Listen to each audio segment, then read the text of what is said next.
from Statesville, North Carolina. We moved there when I was in the 8th grade. One thing, the reason I mentioned that, I met a little brown-eyed girl, a little cute turned-up nose in the 8th grade named Judy Kay. We never dated. That'll come back. And I went to senior high, and I went to East Carolina, and I was a physics major. I got a degree in physics 2 years before Isaac Newton did. And when I was in school, artists were long-haired hippies, and I guess I am one without the hair. And I was in the Air Force for a total of 20 years with active in Kentucky Air National Guard. I flew the RF-4, the reconnaissance F-4, for 16 years. And then in '85, I got hired by Piedmont Airlines as a pilot. And I ended up with USAir. I was there for 25 years and lost my medical in 2010 after my 3rd episode with my heart. People ask me, what's your handicap? 2 heart attacks, 3 bypasses, 5 stents, and a defibrillator. And so anyway, I'd liked wood. My father built stuff, so I inherited a shopsmith. And if anybody ever used one, it's a mediocre everything. It's a horrible lathe, but I didn't know the difference. I tried to make square things, can't do it. First thing I did was in 1994. Our Episcopal church, the priest wanted to do something besides brass and silver during Lent. And what ended up happening, an older fellow, father of a friend of mine, had the same lathe as I did. I made chalices, 2 out of walnut. The original church was on Walnut Street. 2 chalices. I made a bread box, a paten, and later on cruets for the wine. He made the crosses. And I got hooked on turning wood. And anybody that does it probably has the same feeling. I enjoy watching the thing take shape. You're turning there along, and ding, that's it. That's enough. That's all I'm going to do. And so I've been doing it since 1994. I turned mostly maple and cherry. I do a lot of cherry burls. And what we're going to talk about today is turning green wood. And it's not just you go out and pick out a piece of freshly cut wood and start turning it, and it comes out, it's going to go cattywampus on you and everything. One of the first things you figure out, well, people ask the question, when do I cut the wood? When's the best time? Because if you cut the wood in the springtime, this is what happens. The sap is rising and the wood is being laid down, new wood, right inside the cadmium layer here. And you can't keep it on there. I peel this off with my hands. The guy that I get a lot of the stuff from, they're loggers. And, he picks it up with a claw, and I said, be careful. Doesn't matter. It just peels right off. So that's one little thing you want to do. And you wonder, how does all that water get from the ground up to those leaves? And really, it's the evaporation from the leaves up here causes a little bit of a vacuum that pulls them up, those very, very small hair-like things. And there's little shutter valves in there that help keep it going up. But how it gets 200 feet in the air, it just amazes me that it does. So this particular, what we're going to do is we're going to deal with how wood shrinks. Now, the first thing you got to do is when you harvest the wood, how do you keep it from cracking? If you look at an end piece of wood, there'll a lot of times be heart cracks that are going to run. First thing, keep it out of the sun. Leave it as long as possible until you're ready to use it. And then use end seal. And that's what end seal looks like. It's that wax, liquid wax you get at the woodworking store. Instead of carrying that gallon jug around, get you one of those squeeze bottles with a snap top. Fill it up with that stuff, squirt it on there, and just use an old disposable brush and put it on there. This was done a little over a month ago. And I cut it off to square the piece of wood up. And it's overnight, it dries like wax. There's a thick layer of wax. If you don't have that, old house paint, whatever, or whatever you just, house paint is just as good as any. You're plugging up the pores. Over 99% of the water comes out the end grain. And what causes that big log to crack?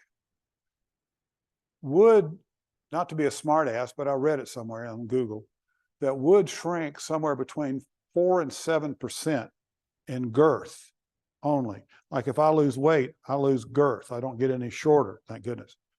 But so I say on average, say 5, just round figure. So what happens if you got the end piece, this is a long piece of wood, this up here gets dry, and this 10-inch piece of wood is now 5% smaller. So it's 9.5 inches. And you talk about the circumference, instead of being 30 inches, it's down to 27 inches, trying to shrink. And the belly of the beast down here is still swollen with water and causes tension. It cracks. It's like cellulose. And that crack, if you leave it alone, will continue to run. And you have to deal with that. So if you're going to keep it for a little while, end seal it. Keep it on the north side of the building, out of the sunlight, covered if you want to. Here it is. People used to ask me, how do you tell if the wood's dry? I use my hand as a moisture meter for years. If it's wet, it feels cold. If it's dry, it feels warm.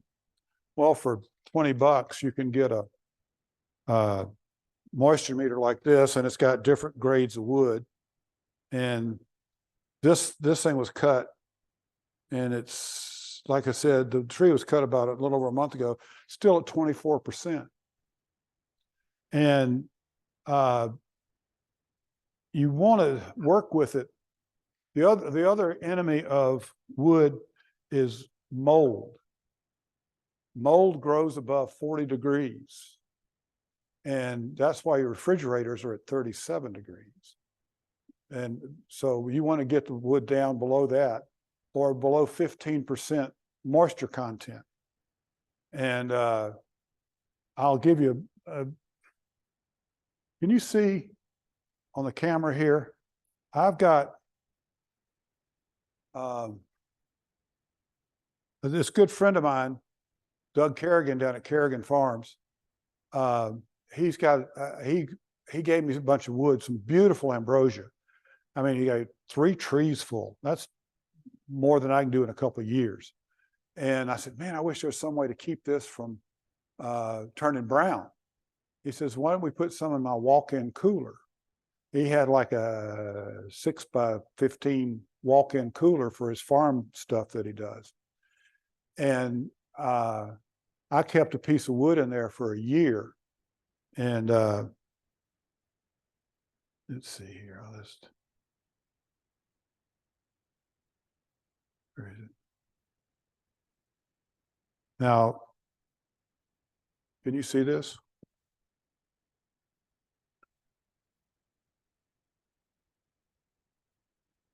This is a piece of wood that was cut in March. And I sat outside my shop and I turned it in June. That's all mold, or if you want to be fancy, it's spalting, but it's mold. This other piece, same tree, he put it in his walk-in cooler. I took it out a year later, and it looked like it was cut last week. So in a small way, I've done that at my house. A friend of mine gave me a refrigerator that he had taken out of a rental unit. And the same guy, Doug Kerrigan, brought me this gorgeous piece of wood tree that was all burl, 8 feet of burl, all the way around it. And there was, there again, there was no way I could get to it. So, pardon me for walking all the way over here, but this piece Can you see that? This piece I put in the refrigerator in October. And I turned it about a little over a month ago. So it was in there for about 6 months. And actually this one was up in the freezer part. And when I first put it on a lathe, it was still frozen. But in a matter of a day, it thawed out. And so I turned this, which, you know, there's no mold in it. These pieces, this is the same tree that sat outside from my shop. You can see the same burl all the way around. And this one happened to have a rot place down in the bottom. I filled that with wood chips and super glue. But you can see the spalting that takes place just in a matter of, this time of year, it'll happen in a month. It'll start changing colors on you. So this is from that same tree, and it had burl all the way around it. And down at the bottom, this thing was about that big around and had a big hole in the middle. So I cut pieces out of it, 4 slabs out of it, was able to make vases that sat like this in the tree. And I use clear gloss polyurethane spray in a can. And this has got burl, it's got spalting, and you know, and it's got all kinds of spalting. Spalting, at a symposium years ago, a guy did one session on spalting. He said there's like 150 different kinds of mold that grow through it. The tree has a immune system. When it goes away, the mold starts to grow through it. So this is spalted burl, and it's actually got a little ambrosia. Does everybody know what ambrosia is? Do you know what ambrosia is? I've got a picture in here. This little, they're little bitty beetles that about the size of a mouse poop. And you see these holes. No, they're bigger than powder post beetles. None of these have here we go. This is an upper part of that same tree. And you see these little holes right here? I'm sorry, they're galleries. I was at a show in Blowing Rock, and this forestry agent corrected me. These are galleries. They live in galleries. They go in there and they stay there. And their bacteria irritates the tree and causes these streaks that go up and down. And it's actually killing the wood. It's because when you start doing the finish, the gray, these are gray streaks with a little yellow. The center part's gray and yellow and then black on the outside. It's soft and it absorbs a lot more of the finish. And they like moist, they like maples, especially. I've seen them in walnut and other different sycamores and stuff, but mostly maple. And they'll start at the bottom and they'll go over years up all the way up a tree. The beetle will kill a tree in my heartbeat. My son had one, and I don't know how it does, but it goes in and it pushes the sawdust out like a plug, like a dowel out the side of the tree. And somebody said, you better get rid of that in a heartbeat because it'll go from one tree to another tree to another tree.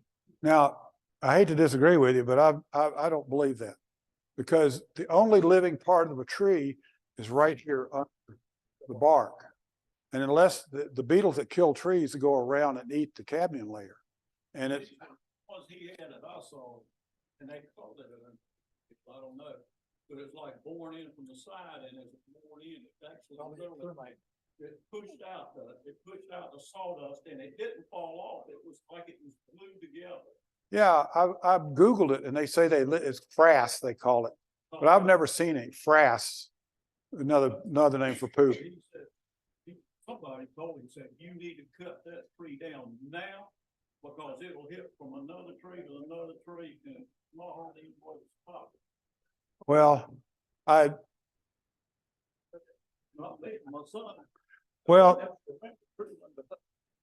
just from my experience, I'll show you the most beautiful tree I've ever had. Yeah.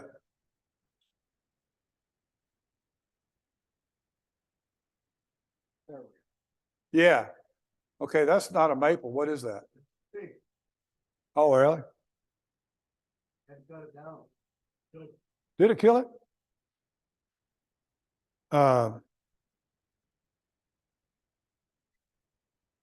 Because Yeah. this is a tree that I cut, and that's all burl. And it was a, great big maple. And that's what it looked like from top to bottom. And the tree was healthy. And actually, there's if you look right, where is it? Right there, that crotch. I've got a plate. Sorry. The ambrosia went up both sides of that tree all the way up to the top. And it was a healthy tree. Now down at the bottom, there was rot starting at the bottom and was working its way up. And see if I got that. Here is an ambrosia beetle. It's right there near that V. They're little brown beetles. I've only seen one or two live ones. In a drying box, I have some of them I found dead in the bottom of my drying box. They crawl out and fall down. But if they get bigger grubs, there's other beetles that get in there and they'll kill the tree. It'll kill the tree structurally. The inner part of the tree is only holding the tree up. The only live part of the tree is right here under the bark. Until it gets weak and falls over due to the root rot or whatever, whatever they do up here is really not that important. So what I'm going to talk about now is some rules to think about when you're dealing with green wood or any wood. People talk about rules in wood turning. There's only one rule that I've found in wood turning. Display the wood. Everything else you do is secondary to that. My job is to find a design that will display the wood and display the pretty design that's within the wood. Okay. Another thing in design, the rule of thirds. If you look at like one of my vases over there, there's something about the number 3 that's pleasing to our brain. If you take a vase and you want the largest part of the vase, 1/3 of the top, all the way from the top, or 1/3 of the way from the bottom, and you want the neck and the foot about 1/3 of the total diameter. Those are starting points. So that's those 2 vases I've got over there. One's maple, one's cherry. I tend to follow that rule. The other thing that no straight lines and a constantly changing curve.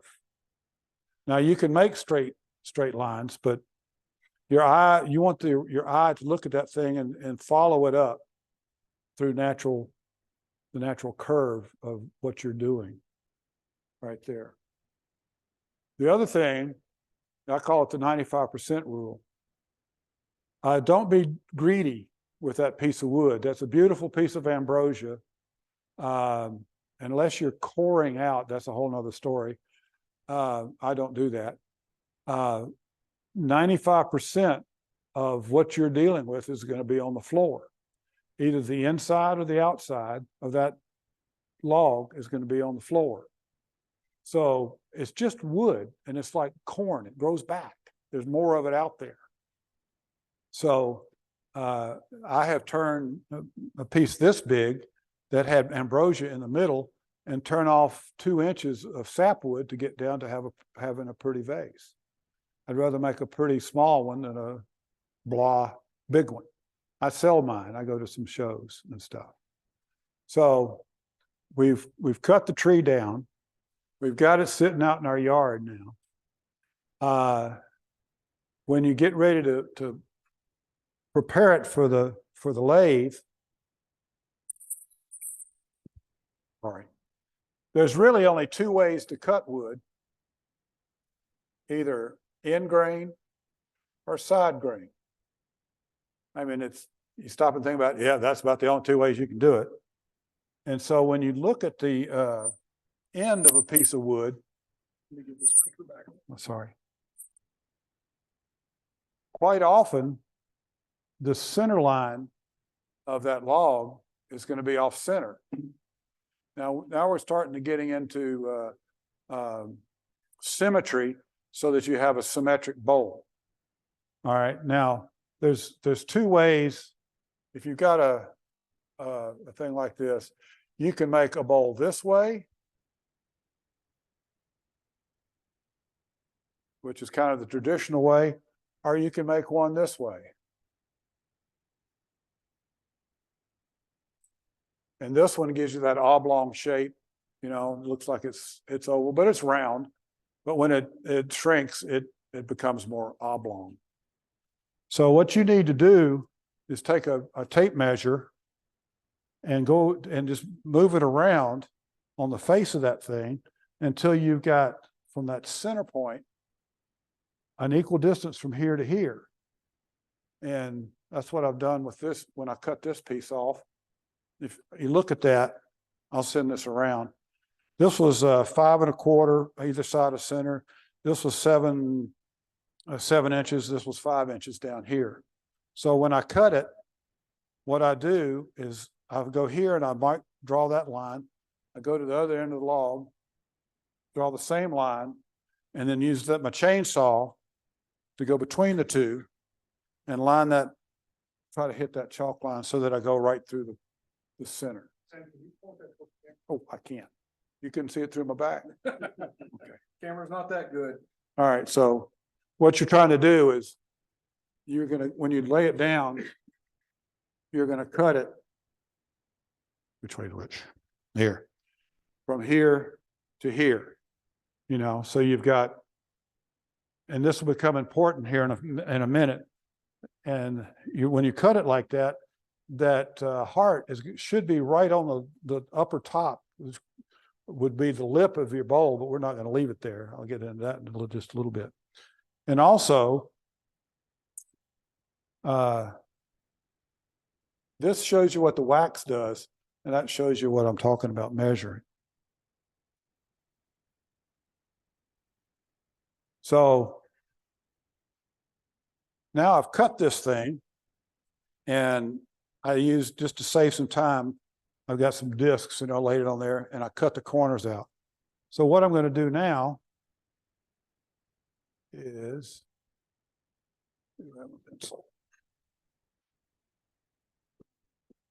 getting ready to mount this thing. Now, what I'm looking for is this center line, which is right there. The heart is right there. And down on this end, see, as best I can tell, the heart's right about there. So I'm going to measure from there to there. It's right at 12 inches, so right at 6 inches.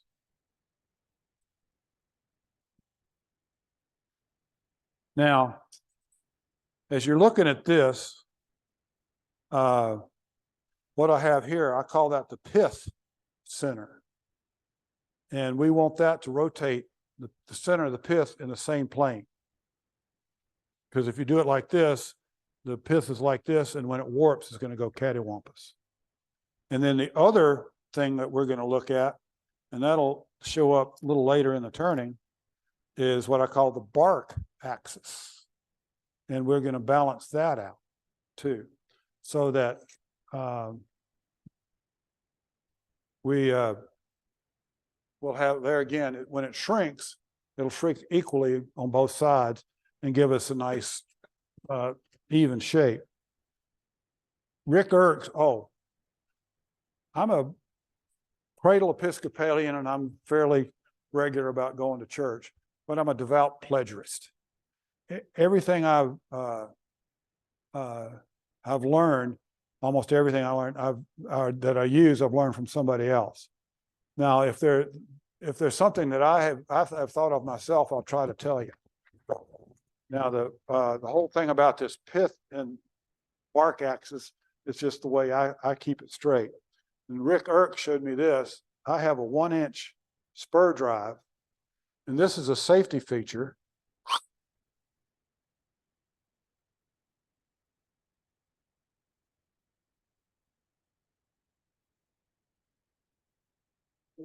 Yes, sir. Rick Irk just put in the chat. He's listening. He just heard that. You owe me $1.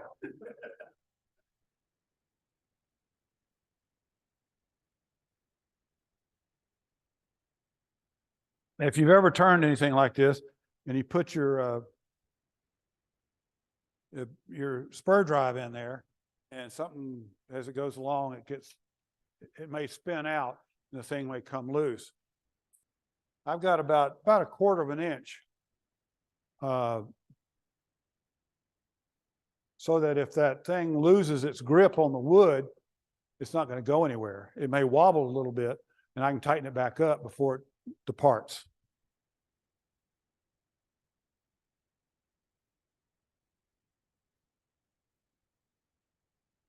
Now, I'm going to put that on. Oh.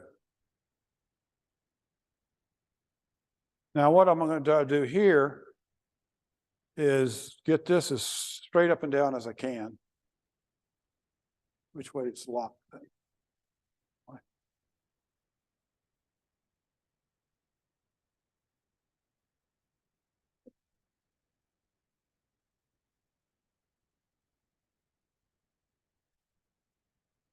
Excuse me.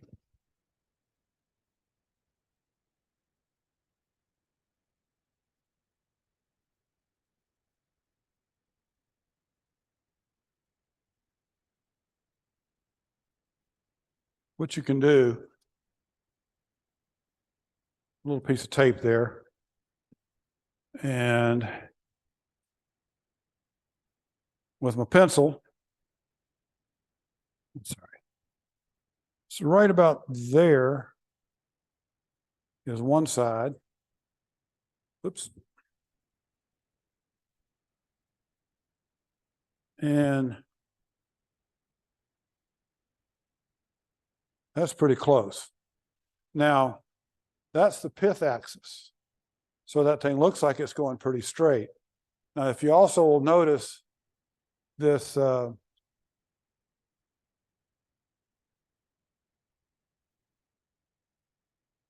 this thing may not be exactly round.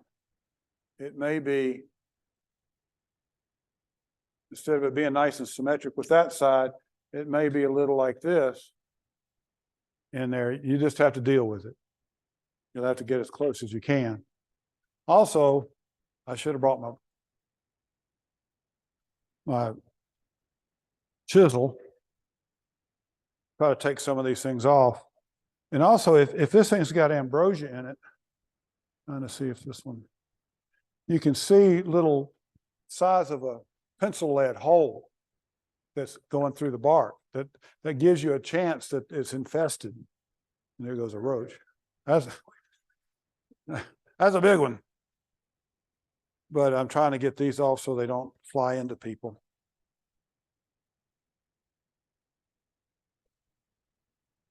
Okay.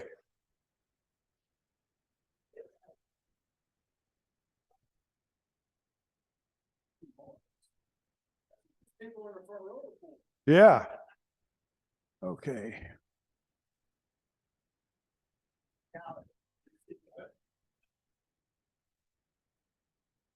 Where is my glove?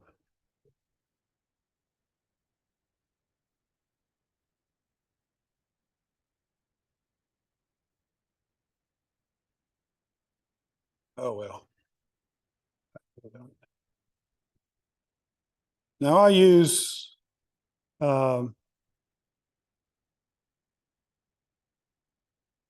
3/8 spindle gouge for everything, just about. I watched every tool I ever saw demonstrated I bought. I've got a drawer full of tools that I bought and never used or don't use. I don't have a large roughing gouge. I gave it away. I had 3/4 inch bigger thing. I can do everything I want with this. And also, let's see, can you see the grind?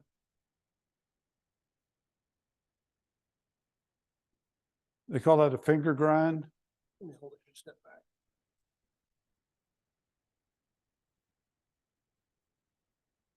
Can't see it. Because of me, huh? He said it. My wife can see right through me, but I guess I'm okay. 3/8, I think. Is it 5/16? I don't know. I think it's, huh? It's not a half, 3/8. Well, and the English and the Americans measure them different. They're about the same size. But I've got 5 of them, 6 of them actually. So I can sit there and cut and set it aside and use a fresh one. And and this is one thing I do tend to follow fairly religiously, is I'll set it up here and anytime I make an adjustment on my tool rest, I stop the machine and I do a full turn before I start it again. I try to. This, you pull it on, is that what it is? Yeah, well, pull it on. And then turn it up. And this is on here. Okay. Okay, the first thing I'm going to do is when let me turn this back here a little bit. When I first start turning this, another thing I got, what? Sorry. That's all right. Let's do it. Okay, that'd be great. At one of the symposiums we had a few years ago with a guy in our room, he was weird. He was talking about things. He never finished anything, but one little thing he taught that has stuck in my little pea brain is every time you apply a tool, you want to think before you do that, where do I need to take off the most wood? And so right now I need to take it off right here. And for the new people, you always wonder, which way do I go? Think of this thing as a great big pencil. The grain's going this way. So we're going to sharpen it from this side, going that way on the outside. And also, I tend to cut at or below the center line. When I'm on the outside, I cut below the center line. When I'm on the inside, I cut above the center line. I'll draw a diagram here in a minute.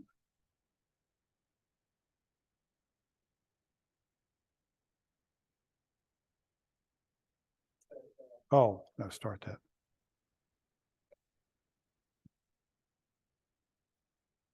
Also, do you have a lock on these things? Is it spin lock? Is that back here? Oh, okay. You just gotta hold it down.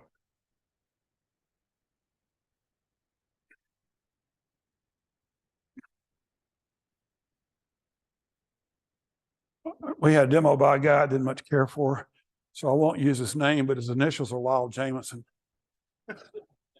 And he showed that because the first few licks you take, those spurs are going to dig in and loosen up. Okay. Pull that out, push that on.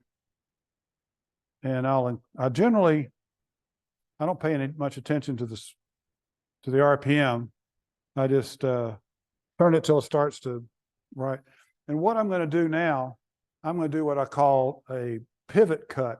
I'm just going to hold it, pivot on the tool rest and go this way and go this way and go in a little bit deeper and a little bit deeper, because I'm turning mostly air right here. Until I get deeper, then I can start moving it.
Has this got a 2-speed belt? Am I on high speed? No, I'm on low speed.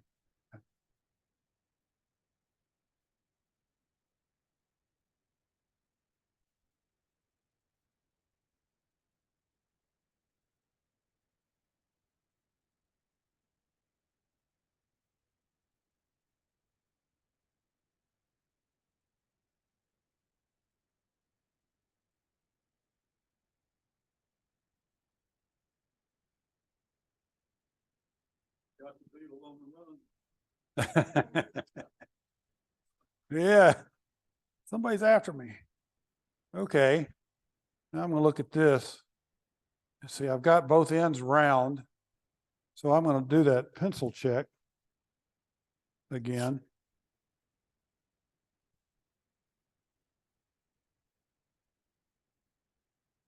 So right there is my center point.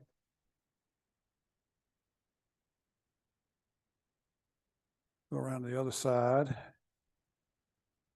And the other one's right there. If there's any real disparity, actually this thing is probably, I've cut it off and it's actually right there. If there's a difference between the two, let's say it's cattywampus like this, split the difference, move it, so say I got 2 lines, I'll put another line in the middle, move one side to there, then turn it around and check it. Now you see here where I'm getting close to being round on this is the pith axis, this is the bark axis. As this thing comes down, it'll look like a saddle. And then as it gets close to the bottom, we'll do the same thing on that at that angle.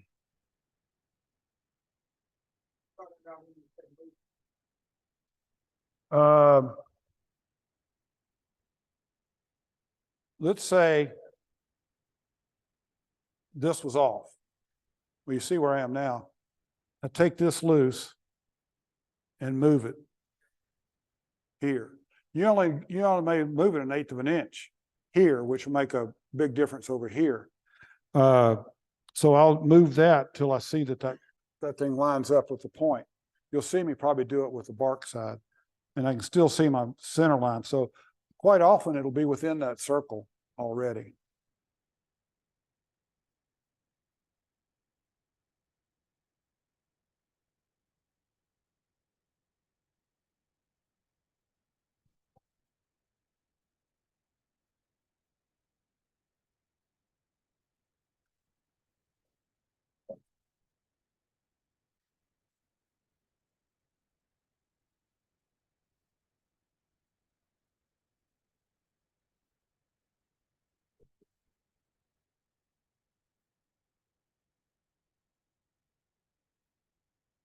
My button's on the side. I'm trying to shut off mine.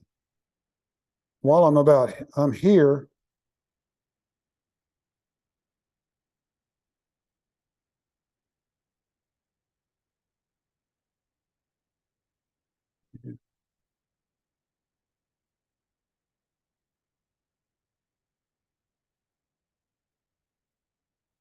What I'm going to do now, I'm going to cut a smooth surface here. I'm going to true this side up to the axis that it's spinning on. And I'm just going to turn the blade almost horizontal. So I'm cutting with this bottom blade here. I'm just going to go straight into the wood.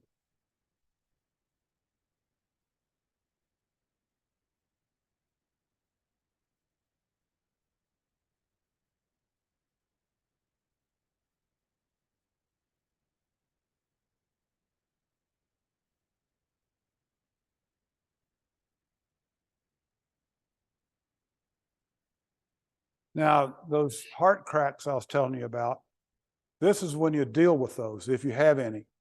They quite often will be right here coming off the heart. You've all seen that. And if it comes down 1/2 inch, you cannot leave that in the lip of the wood, of the bowl. It's like cellophane. It will continue to crack. There's no way to fix it. And if you're patient, this piece of bowl will last forever, for 100 years, handed down. But if you leave a crack in it, that crack will be there for the whole time too. And there's no way to fix it really. So anyway, I got a good clean thing there and here. And that gives me a kind of a reference to the ring, the growth ring is there. So you see here where that's starting to show through. And this one, that's why I showed you that little dip. This has got a little dip in it.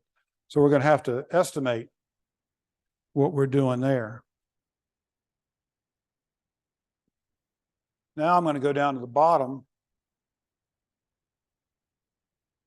And I'm going to clean this up and put a tenon on here. Now I know that my jaw there goes from like between 2 and 3.5 inches. And this thing is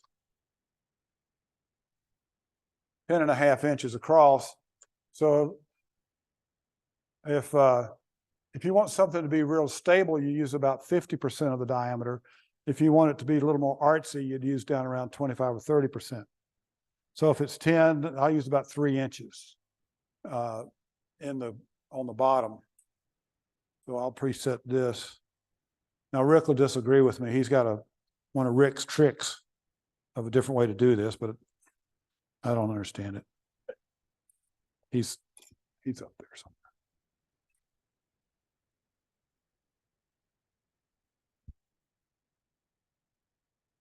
We're up to 750 now.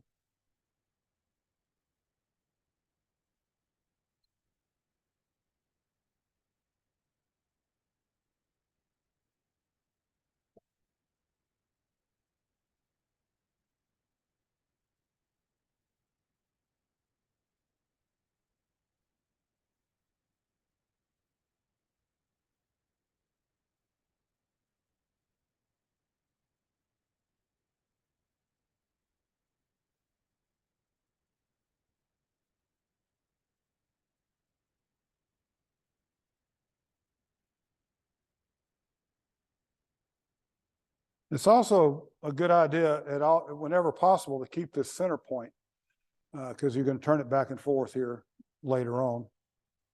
And it's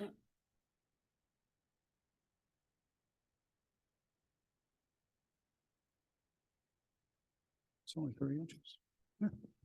That's 3 inches.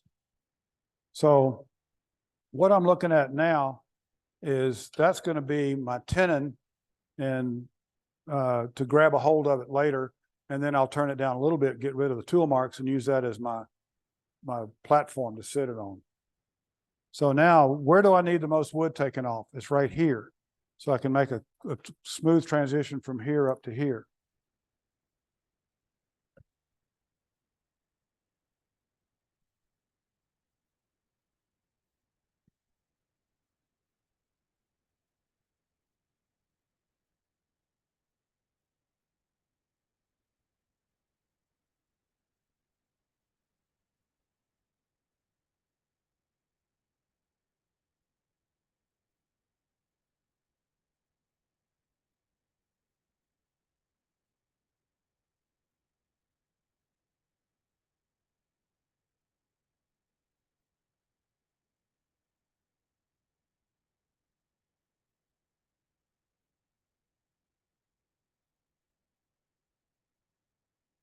Now the jaws on my Vic mark, I know is right at just short of 5/10 of an inch. That's 0.4.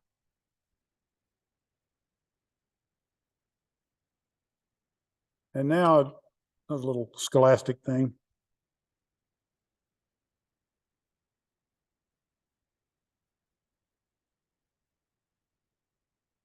On the bottom there, can you see me?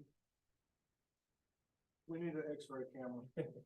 Well, We can see it there.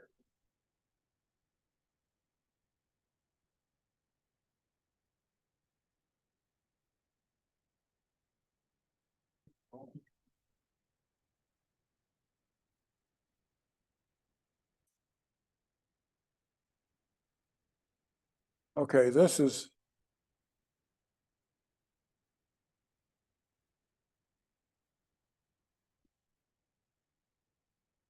I much prefer the Vic mark with the dovetailed jaws because this is the tenon here. These are the jaws. And actually when this, you want this piece, point right here, be right in that groove. And you want a little bit of space between here and here, between the bottom of the jaw. You don't want the bottom to touch because that gives you the most gripping. Be aware when you're working on some of this wood. When the wood's going this way, if you've got a narrow tenon and a soft piece of wood, you have a shear force there that thing could break off. So you want as big a tenon as you can get this way. When you're doing end grain, it's not a problem. So I've got just what I need here. Yep. And I use this spindle gouge with a point on it to make my dovetail.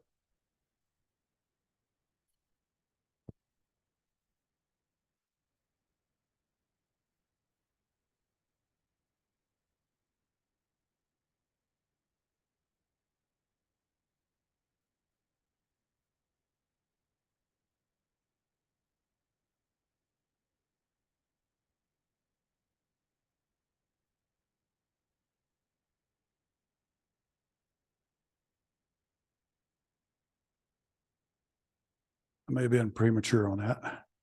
That was that way.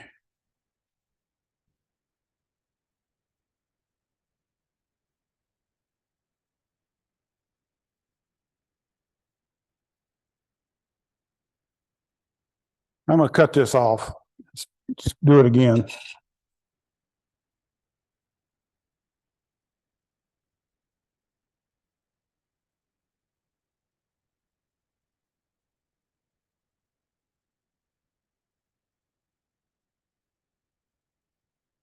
Now we'll do the bark axis. Now here's the bark axis. It's about to wash out right here. And this one, it's fairly even, but just for academics. No.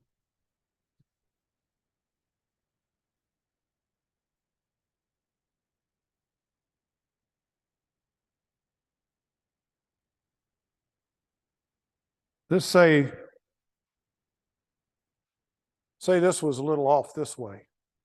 So what I can do, I'll put the pith axis straight up here. We're going to pivot around the pith axis, and we're going to make a minor adjustment in the bark axis. I'm pulling it this way to take this one out more.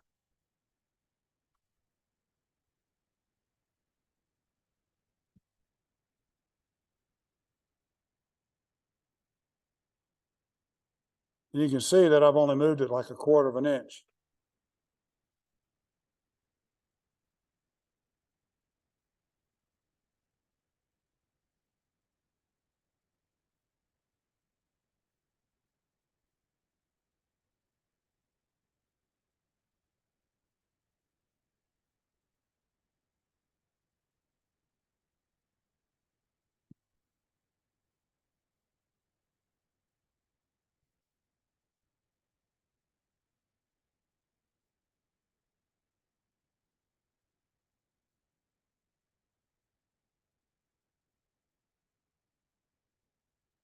I got all the bark off this side, and this has got a little dip in it, so I'm going to say that's all off on that side. And we'll do one more little cleanup chore here.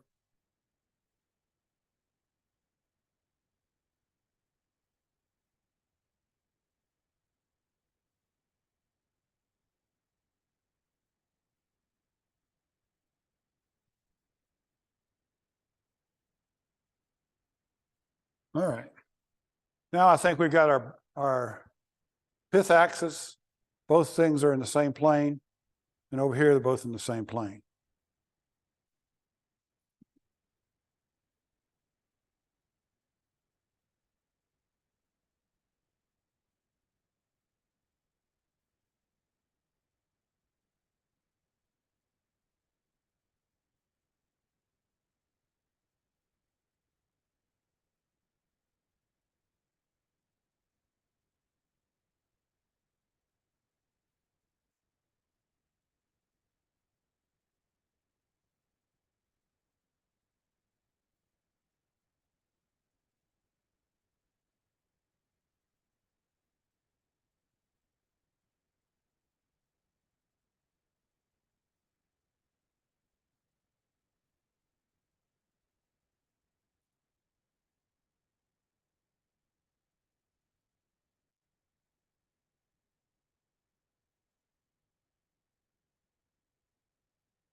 Familiar with a pull cut, scraping pull cut?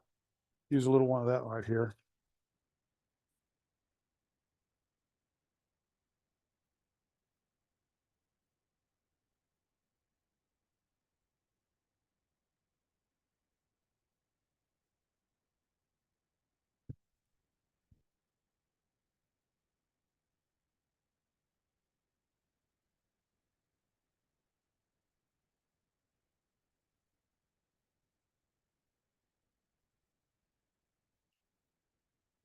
Now I'm going to do a against the grain thing right here. And this is what I call a backside cut. Normally, when you're cutting with a typical bowl gouge, you're pushing it forward and you're cutting from the center to the right in the direction you're cutting. I'm going to turn this thing up and use it like this side face here, like a skew. It's going to be going vertical. Now, when you're learning this, it'll scare the hell out of you, because the trick, the thing about it is, I start off with this thing. I call these the two cheeks, the nose, and the chin. I put the chin up against it, and I'll gradually roll it up and move it out until I start shaving wood off. And then I'll just, and you're only taking a 32nd or a 16th of an inch when you're doing this, but it gives you a nice, pure, smooth cut. No, I taught it to myself when I wasn't going to club meetings. I didn't know any better. And I find myself using it all the time. And the secret to get, what'll happen is if you don't pay attention, that thing will grab and bam. It'll scare you. It'll take a chunk out. Never, this is one safety rule. Never, ever put your fingers beyond the tool rest. Because if it bounces and comes back down on your finger loses. You could lose a finger. But I'm pulling with this hand hard against the wood.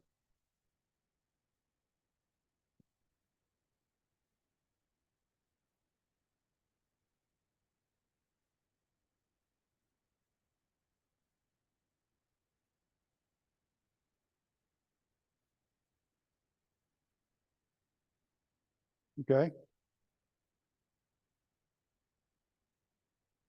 We'll leave that in there as a design feature. Now I'm going to put it in a chuck.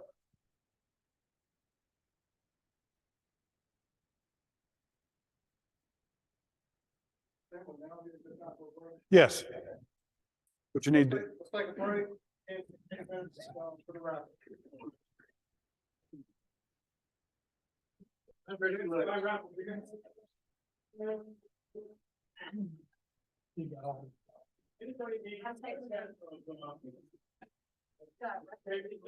Right, that's safety cut off. Okay. What you do, you found it out later. Yeah. All you gotta do is this on and off.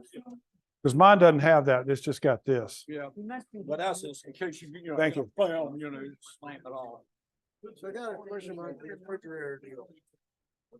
Refrigerator, it dries in there. It does. And so it's ready to go after it comes out. It's not gonna crack. That piece over there that was in there for well, that piece over there was in there for 6 months, and it went from 28% down to 15%. When you put it in there, you put sticks between them. Yeah.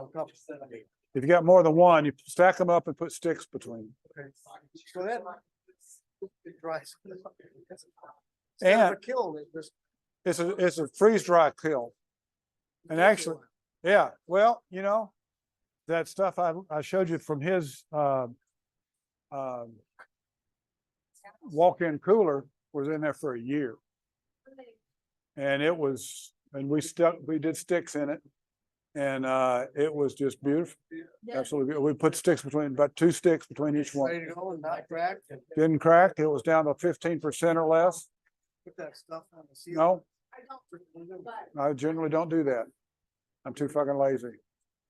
I saw your, website, nice plane you got. A website. Oh, do I have a website with a plane in it? Well, it was a picture on our website. Oh, yeah. Yeah, that's, it's called a Swift. Oh, are you? Have you ever heard of a Swift? I bought this thing. No, it's 1946. It looks like a P-40. Oh, like an Earth? No, Oh, okay. oops. Actually, that's Rick in front of an F4. He flew F-15s too. What'd you fly? F4s. I flew these. Yeah. And if you look at them, they're, that's me with hair. I took that picture in front of the cliffs of Dover in '86. Amazing plane. Those are the cameras. There's one that goes forward or down. The one in the middle goes sideways, and there's one in the back that goes high altitude, a big long lens. It takes pictures from 25,000 feet or whatever. But I flew the back seat. Some of the planes we have. Well, the Swift, mine's a 46 Swift. When they were,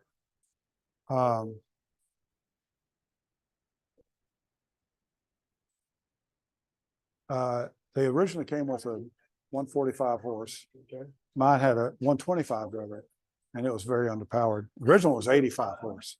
They were designed before the war and produced after the war. My 145 blew up through a rod at the top. It kept running. I got it down on a gas strip. But 6 years later, I had put a 210 horse Oh. new instrument panel, put sticks in it instead of the rebuilt stuff, added fuel tanks. They went from 125 miles an hour to 170 miles an hour with constant speed prop. And it was mildly aerobatic. I could do three Gs. I could do loops and stuff. Couldn't do negative Gs. You still have it? No, I lost my medical. I couldn't even get a third class medical in 2010. I had a second stent put in. I had a heart attack I got back from okay. But then I had a stent put in one of the bypass grafts. 7 years, this is from 05 to 02. I was out for 2 years. And I finally got a third class medical back. So I flew as co-pilot for 3 years. I finally got my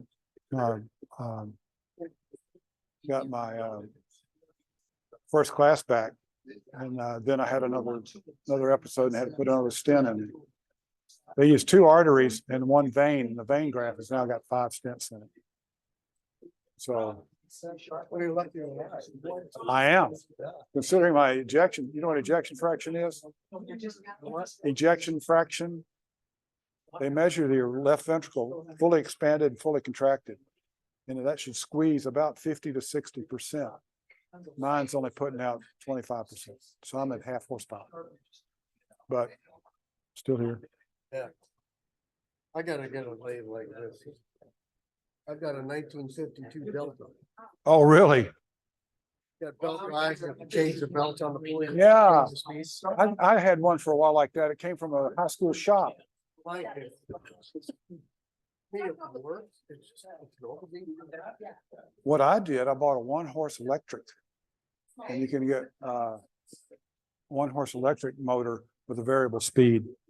Makes it a lot more livable. Yeah, they're really expensive. I might as well buy a lathe. There's a picture of it. Oh, okay. Yeah, that looks just like the one I had. I built a jack shaft for it so I could get different speeds. Okay. So, yeah, there's the jack shaft. Oh, yeah? 4 speeds to 16. Oh, there you go. That'll make it better.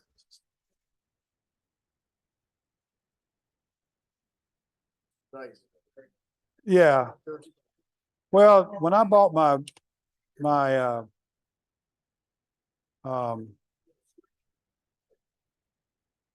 when I bought my Powermatic, it was $2,500. You could buy it for $2,500 and pay no tax, but pay shipping. Or I could buy it for $2,500, pay tax, but no shipping at Klingsport. So it was a wash. So they delivered it. And Now they're. yeah, they're 45 or 49. Rick Ertz worked a deal with They did here with the lift, yeah.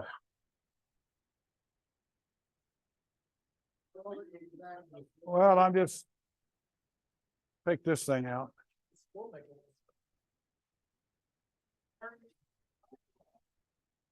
Check this lathe. Is it bogging down on you? Yes.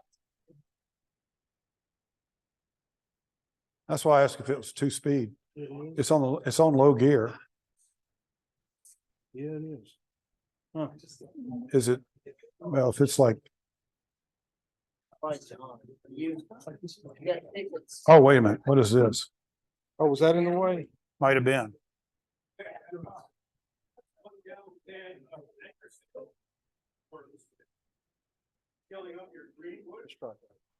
Okay. Yeah, I thought that's why I asked if it was on high gear. Well, I wanted to make, at the break, I wanted to check and make sure. I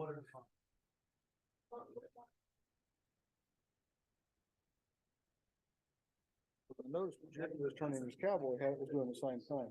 Oh, really?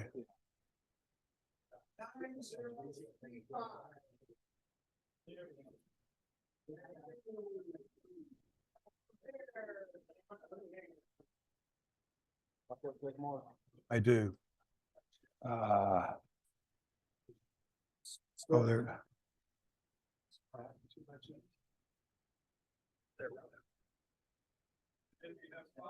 Here we go. Thanks. Mine, I'm so used to it, I can turn the motor real slow. Yeah.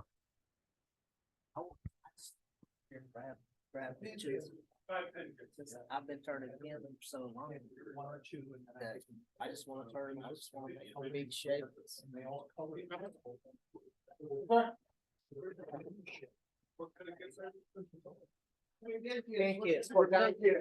So you were trying to tell us that you want this space or this portion to be the tight.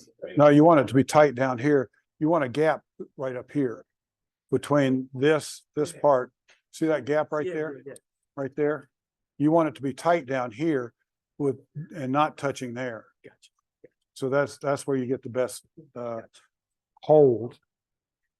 And the other thing is, and I'll say it again, you never trust soft, fresh wood because it's always spongy.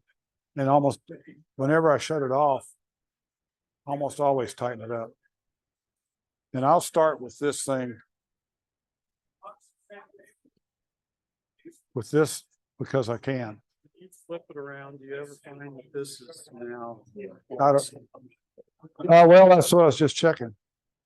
That's a little bit off. Nothing worse, nothing serious. And if I've done my work here correct, now you see how those are beveled or dovetailed. It's like the door on a 737. When they close it and those two things pop, the door is bigger than the plug.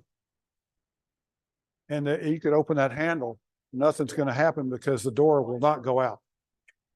But I don't mess with flight doors.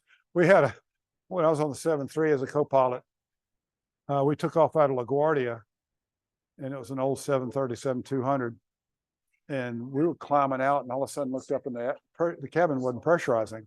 We were at 9,000 feet, and the cabin was at 9,000 feet, and the flight attendant goes, "Ding! There's a whole lot of noise back here in the galley, in the back galley." And so the captain says, "Go back there and check it out." Well, they have these little dog ears that do this. Well, it was worn and it went like this and missed. And it was close enough for a proximity switch to say to turn the light out. So it said it was locked, but it wasn't. So I went back there and looked at it, went up and told the captain, I said, "There's a gap about that big in that door." He said, "Did you push on the door handle?" I don't push on door handles in flight. Oh, he was a guy at Plymouth Gar, he's a real asshole. So he goes back there and pushes on the door. I think, well, I'm gonna be a captain here in just a minute. But That's a nice finish you got on that list. thank you. That's what I call the backside cut. See, I thought you really said you do that so you could see the curve here. That's where I've heard people talk about that. Well, I'm looking, when I'm cutting it, I'm watching up here.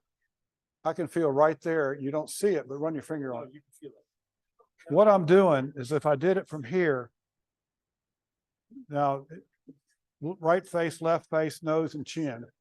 I start with the chin on there and that's not going to cut. And then as I see back up just a little bit.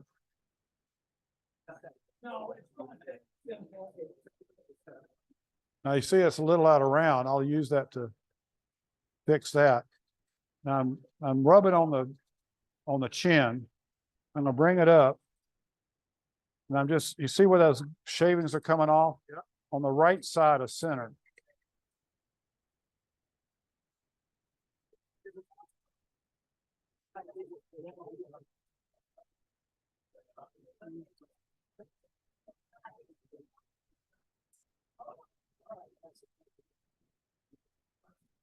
You're cutting downhill, so why doesn't that pair to grain? One thing is this is green. Okay. And the reason, when you cut downhill, the fibers are laying there like this, and as you cut, you're pushing them down so that they don't burr up. Now, if I'm cutting into them, they can tend to, it's like pencil. Well, this is, yeah. And this is solid wood. Softer wood, it wouldn't put up with that. Yeah. It would cut on you. Can you make that same cut? I just did. The other one I was cutting, doing this side cut, what I call the backside cut. You see how I start right there? Yeah. And I'm putting a lot of pressure here and I'm below center. That's important. If you're turning inside, you want to be above center. So if it digs in, it comes out. You're below center when you're on the outside. So if it gets a catch, it comes out. Just as long as you're 1/16 or 1/8 of an inch below. Okay. So needs to be a little faster. So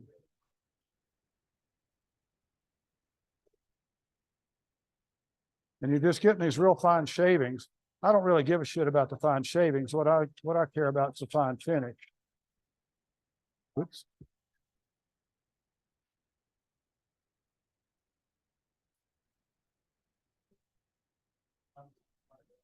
Now, when you're turning side grain like this, there's no way to get around it. I'm going down grain into the grain, down grain into the grain. So by cutting from here to here, I'm minimizing that so that hopefully it'll be smooth. It wouldn't be quite this smooth if this was a real dry piece of wood. You'll feel if you run your hand that way, you feel a little bit of whiskers. Yeah.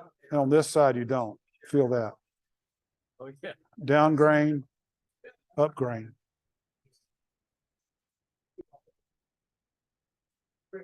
Yes, sir. Well, that last little cut thing I was doing, you have to see it up close. Yeah.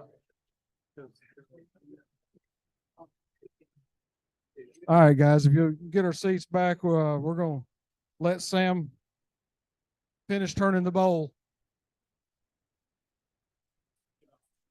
Yes, sir. Need to get home and take care of the wife. Oh, well, God bless you. Good luck with her. She's taking care of me for. I'll sing if you dance. I'll sing if Joe dance. It is, yeah. God bless. Judy, she's 75, I'm 74. I just turned 74. Yeah. But, I'm getting better. My patients are getting better. Yeah. She'll come in. She said, "What do you want for supper?" I said, Guys, if we could get our seats, we can get started back and let Sam finish turning the bowl.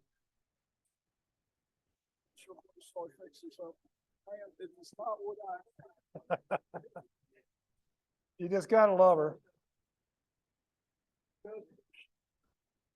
Well, yeah, I just, Judy has had some things he's testing. Gets busy a little bit and stuff. We need to blink the lights like they do at the intermission. We need to blink the lights like they do at intermission.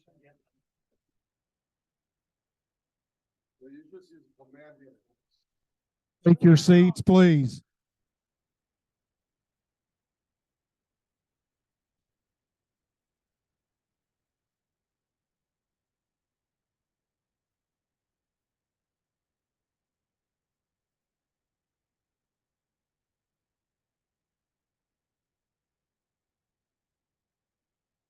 We lost a few. I figured that happened.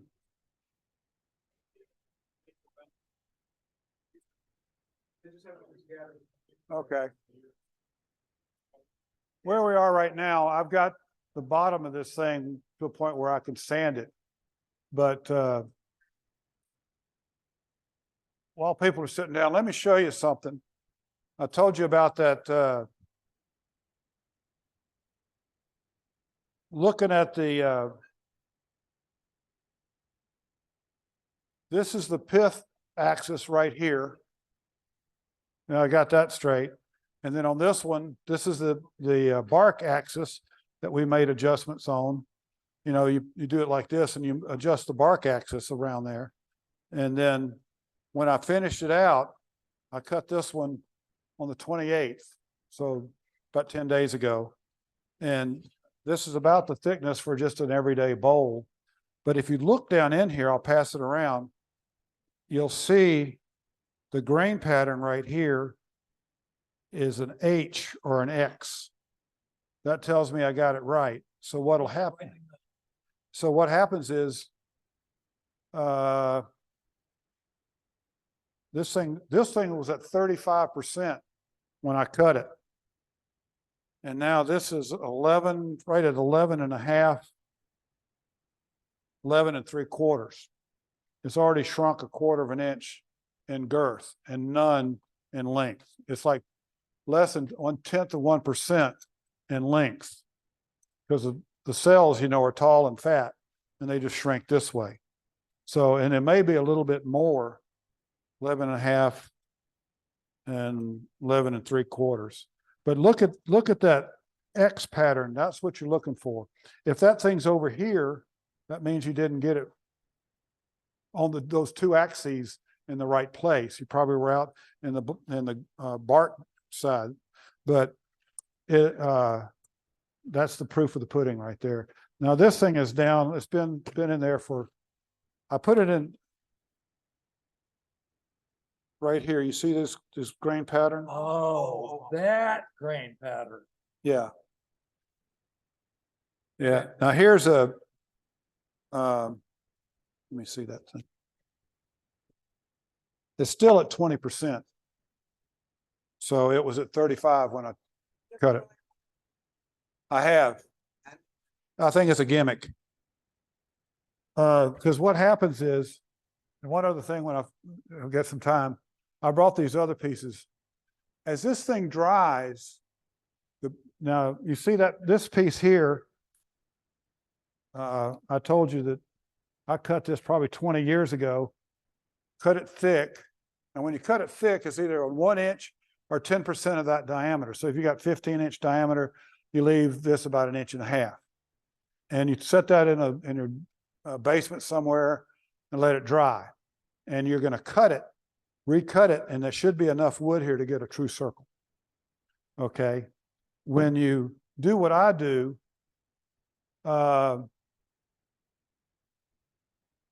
here's one. This is a cherry burl. And you see how dingy that looks? And that one will be the same way. It will get a skin or a crust on it from all that dirty water coming out. And what the price you're going to pay to get a nice, bright, clear shine out of that is to do some sanding. I'll do that real quick. When it's wet, After it dries.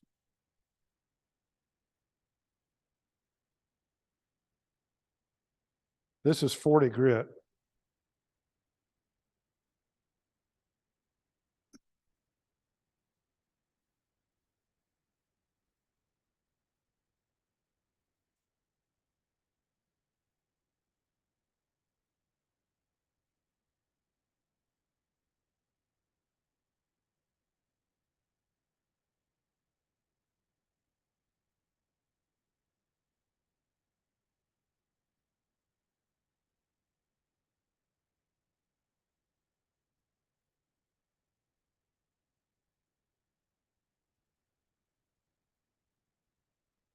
See the difference? No, dark. Right is here. Pass it around, look at it. And that's what you want to put your finish on. Now, it's cherry and UV light will darken it with age. That piece of maple I just sent around, it will have that same skin on it. And I'll have to do the same thing. I start with either 40 or 60 grit to get that skin. I'll just do 40 grit. It takes it off, go to 60 and keep on going down and you won't have any sanding scratches. I start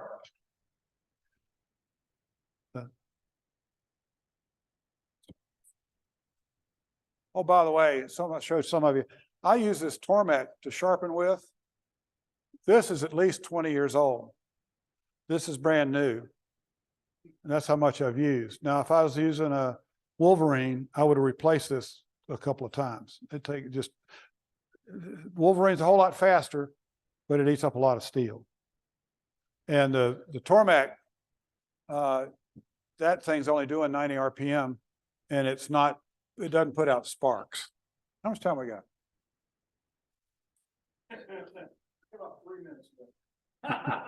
Okay, I'll get this done. 40, 45.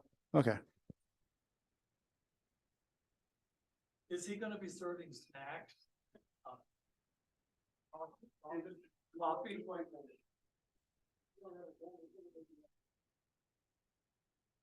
Now, this is where we are. This is the outside is cut and there's a constantly changing curve. This is about 1/3 of the max diameter. And one of the things, I do another demonstration on design, a bunch of different things about design, but you notice that all of those things over there have feet under them, especially that one. Well, I do things, I call them legs, feet, and toes, and other bottom things. The whole thing is you can, if you want to, turn a flower pot that's big, broad, looks stable, looks like it's grew out of the table. We want something that stands up off the table and there's a shadow under it. And that's what all of these do. I find the ones with legs, people get all excited about the legs. It's not rocket science. It's very easy. But what I'm going to do with this, and I use this center balance every chance I get. Like I told you, with this being side grain, if you've got a very small tenon and it's soft wood, I have sheared them off before. It doesn't, I mean, you're out here turning and all of a sudden it breaks loose and goes across. But I'll keep this in here while I'm out here turning, going down the wall. And what I'm going to do is I'm going to start out here and I'm going to take it out and I'm going to start going down and move it in here and go down and move it to here so that I have, where's this? What do I do with my, there it is.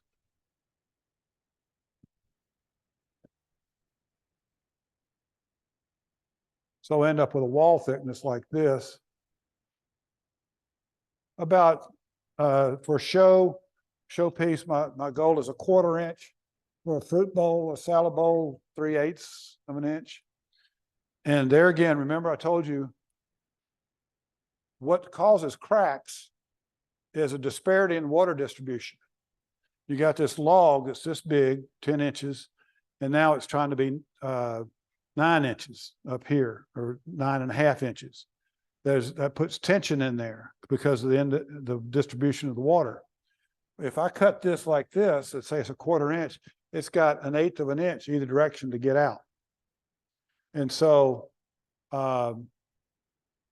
that's why I put it in these paper bags. If you want to control the environment, put it in a paper bag and it'll slow it down a little bit for a few days till you get it down so it's not so drastic. Now, I've got another picture for you.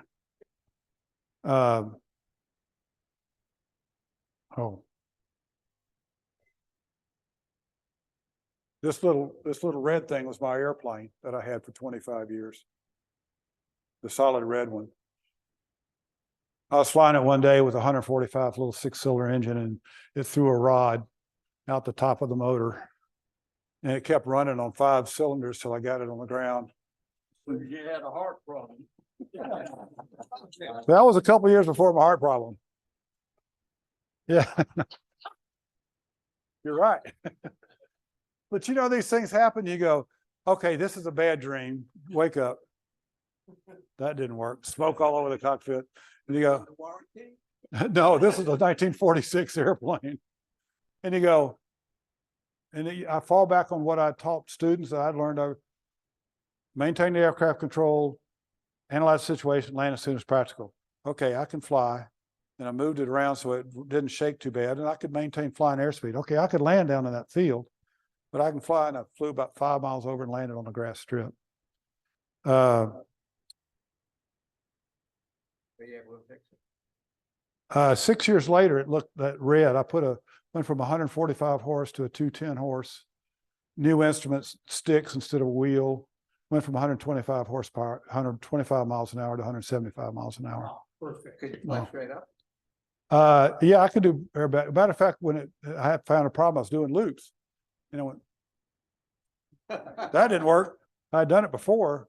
That didn't work. And I headed towards Hound and it was making a lot of noise. All of a sudden, wham, and smoke and oil, the oil on the windscreen. I slid the window down over there in case the fire didn't go that way. But it wasn't a bad dream. This is, let's see. This is my drying box. I've got an active refrigerator out in the garage I got from a guy that had a rental property. This is a upright freezer because it doesn't have 2 doors. And what it is I took the top thing off. I cut a hole down here and a hole up here on the other side, put some filters on the outside, keep critters out. There's a light bulb down in the bottom. And I have a thermostat that goes to a reptile terrarium. And it has a bulb hanging in there. You set it at 87 degrees and it'll stay at 87 degrees. That light comes on and off. I used to put it up to 110. You don't need to do that. If there's also on the back wall, there's a temperature and humidity thing. If I just put the bowl in there, it'll be 75% humidity. If I turn the heat on up just from ambient of 65 to put it up to 75 or 80, the relative humidity is going to be down around 30 or 40%.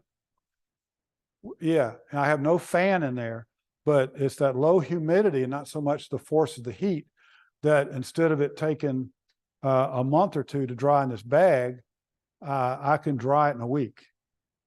And then when I start putting my finish on, my spray finish, I spray it today, put it in there, close the door, then I can go make dust in the other room. And I can put 1 coat of polyurethane a day. If I left it out in the room at normal temperature and humidity, it takes 3 days.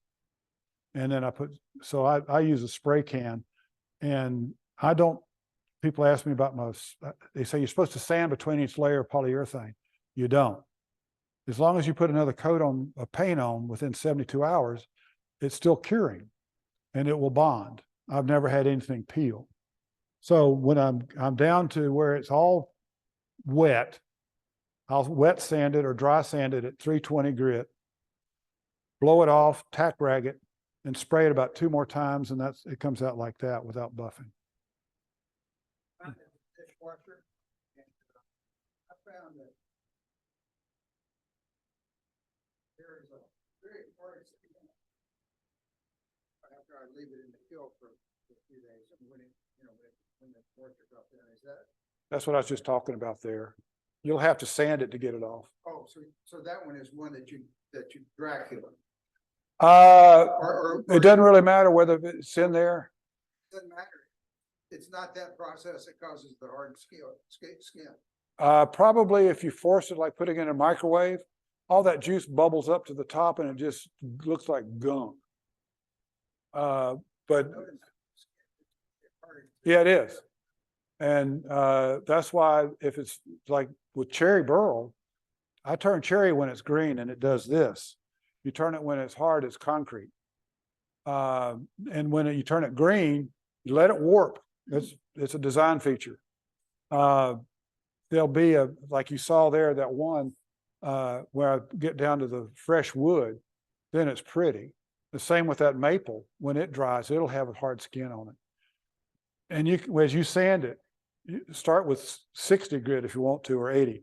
It just takes more sandpaper and get down to the fresh wood. But if it's hard, if it's sitting out in the wild, oh yeah, it is. Sandpaper will take it off though. Yep.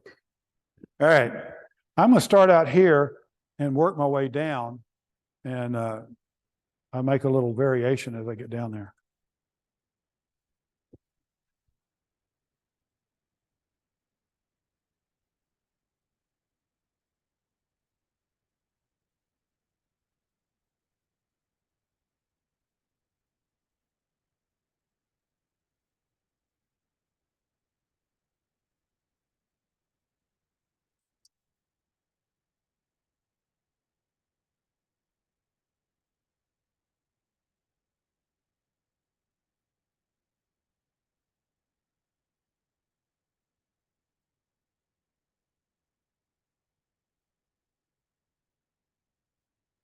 Sit down, I'll put it in your lap.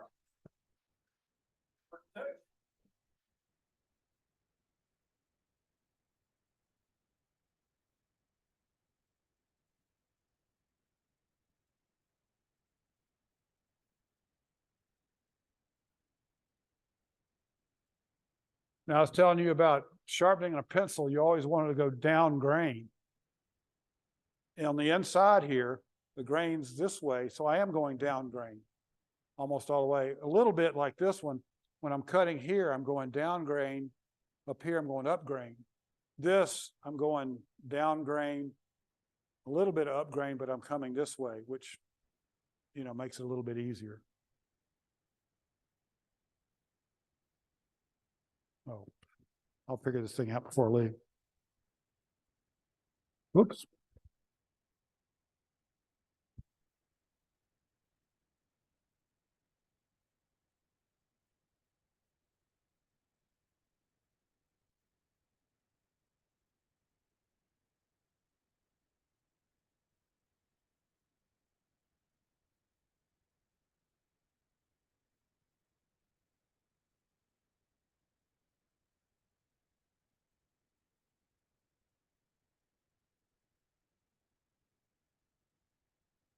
You might just notice I use that backside cut over here. I'm starting here and I'm cutting on the backside of this blade right here as I go down the side. And as I'm going down, I roll it back over and the cut moves from this side to that side. Takes just a little bit of practice. But when I'm doing that backside cut, I'm only cutting about 1/16 of an inch. So you sneak it up on a wall thickness by doing that.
Always take this point out or it'll put a hole in your elbow.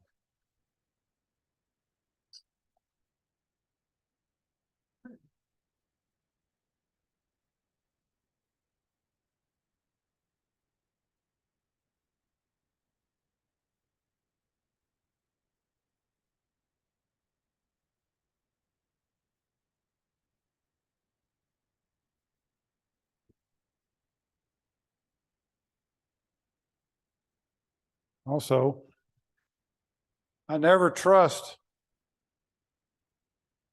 green wood because it's spongy. See that? That little bit would grow.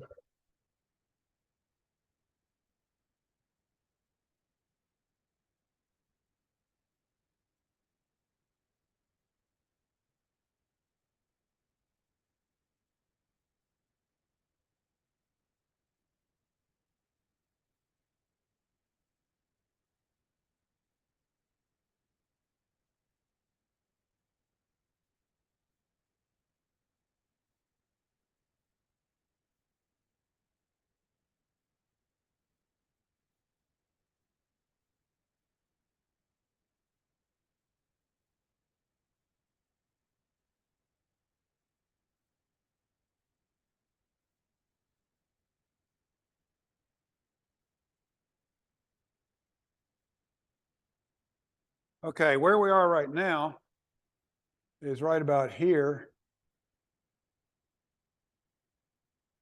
I've got this wall thickness pretty close to where I want it to be. Now, especially for a new turner, when you're doing bowls, you'll keep going, cutting and cutting, and you'll blow through the bottom. This is where my 5 years at East Carolina comes in handy. I can do a little arithmetic. Okay, from here down to the to the jaws, I use tenths of an inch, 3.4 inches. And I want that bottom to be 0.3 to 0.5 inches. So if that's 0.4, so I want this to be 3 inches deep. Right now I'm 1.8. What I'm going to do now, I'm going to work on this center till I have the bottom like that. Then I can come down here and connect those two curves.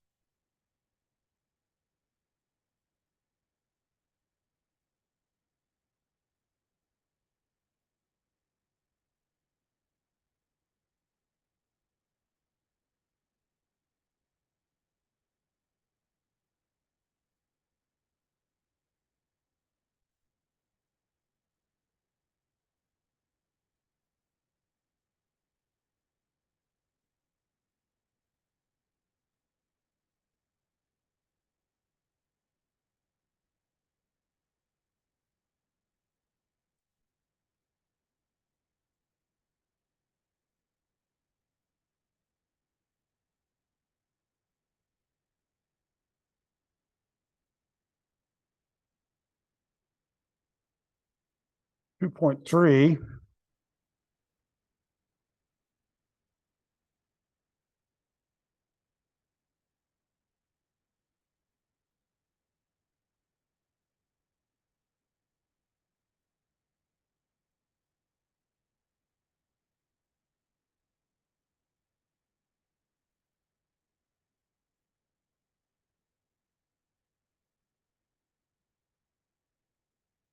Now, a lot of times like this, I'll leave that nub in there because if you take it out, you'll get a little tear out.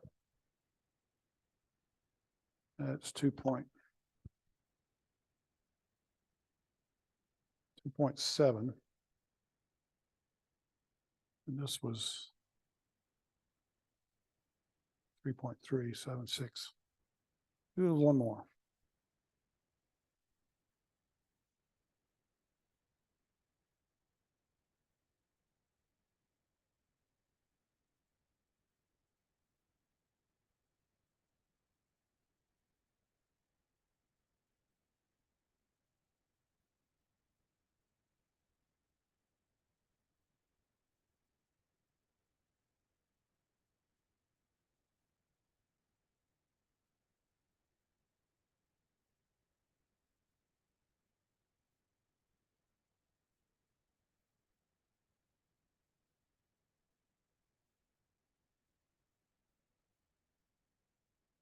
When you turn your bowl like that, take the center out of it first. Mm-hmm. Do you not have to flex when you're doing the sides? Not really. This is still fairly thick up here. Now, if you sit here for a while, it'll start moving. It'll start shrinking. Another thing, when you're working on a bowl like this, never leave it even to go to lunch without putting a plastic bag over it. I did one time and I left it overnight. The next day it looked wobbly. I said, well, I'll true it up. That's the first revolution, the blade hit it, it exploded into 3 pieces. One piece bounced off the wall, off my cheek and out the door because it shrank this way. So, but if you put this in a bag like that bag, you notice that thing I passed around had some mold growing on it. That's from that ambrosia is actually a type of mold in the tree. So, but you can put this in a tight bag and leave it. When I was flying, I'd be working on something like this, put a bag on it, come back 4 days later and pick up where I left off. And it hadn't changed any. So, and until you're ready to let it dry, always keep it in a bag.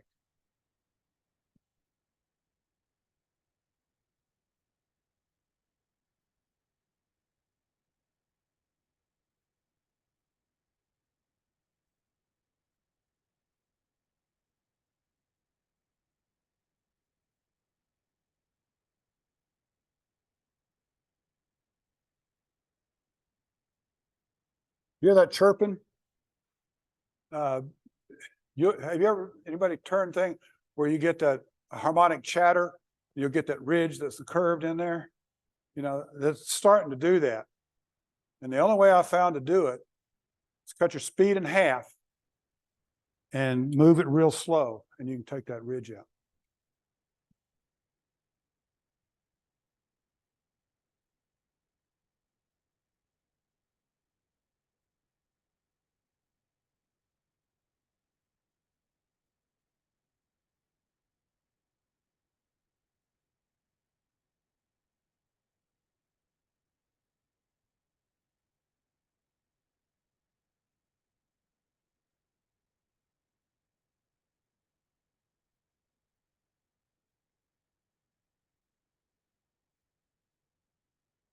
I use this a lot.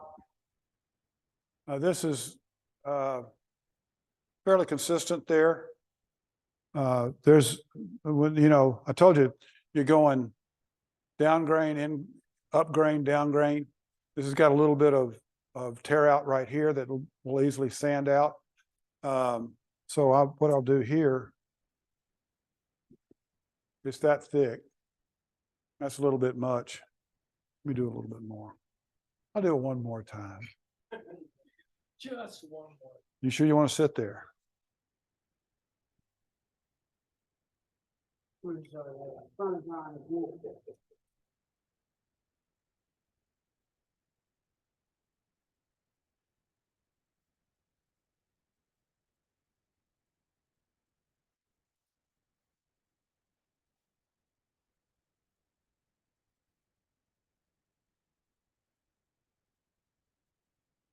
You ever use one of those curve?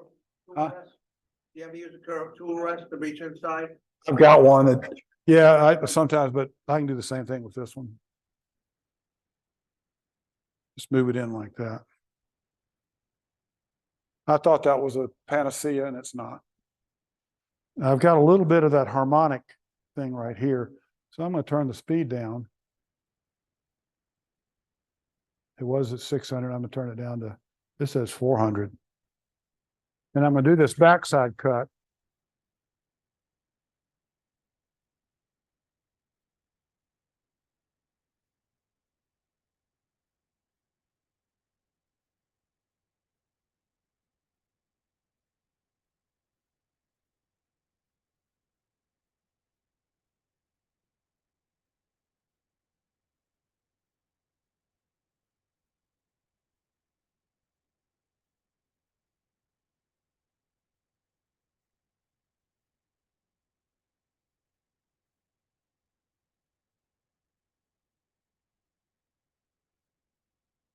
That's better.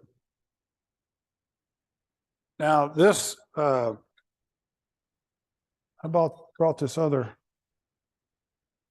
grinder for this very reason.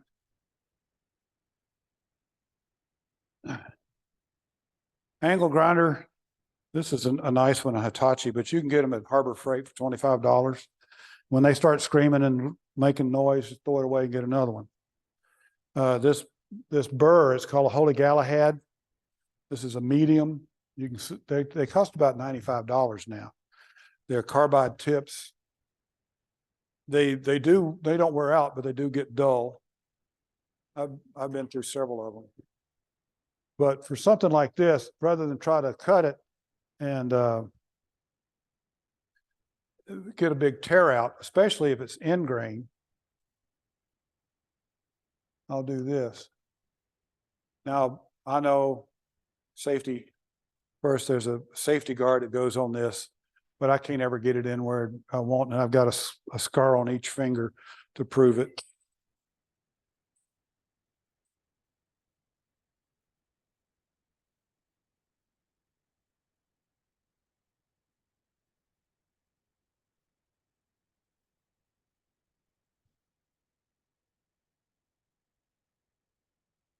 Okay, I would be just sticking one corner it's down at the bottom where the nib is. right in the middle. Yeah. There was a nib right there. And now I can sand that out. But you can take a look at that X down the middle of it. How much time? We got any time left? Okay, I'll show you a couple things. This is part of that same walnut tree that was cut back in October that I put in the refrigerator. And this thing was beautiful up at the top, down at the bottom. It had a fairly good sized hole in it. And this was a little bit up from the bottom and started to have a hole in the bottom. And the other one over there you saw that had a similar hole. I fixed with wood chips. It looks better. It looks like wood chips, unfortunately. It's okay, but if you can get a dark black thing in there, it looks better. Sure. And I just found this out at our last club meeting. Guy says, anybody want a bottle or a jar of coffee grinds? And if you put this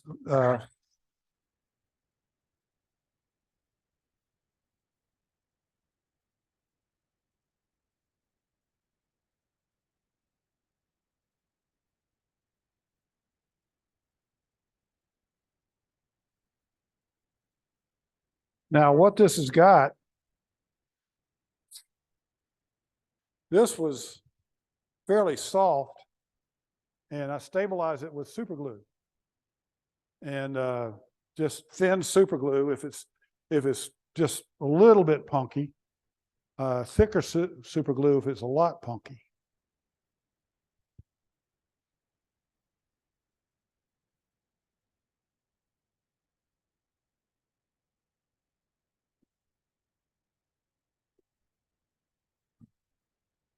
Now I've sanded this over here. It's a little bit low. So this is thin CA.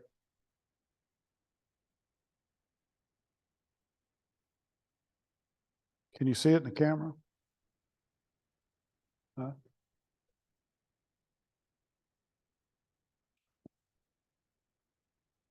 And you see the steam coming up.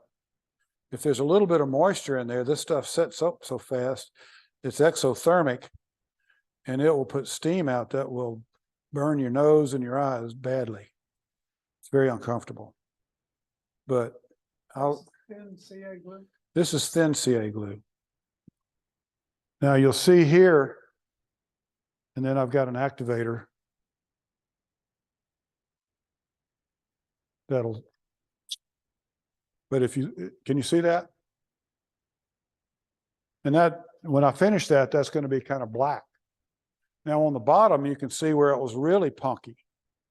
And so what I did, I took that blue tape and put it over this hole. And from the back side, filled it up with coffee grounds. And then I put, first I put thin CA glue on it, which soaks in and breaks down the surface tension. Now these are just plain old once used coffee grinds.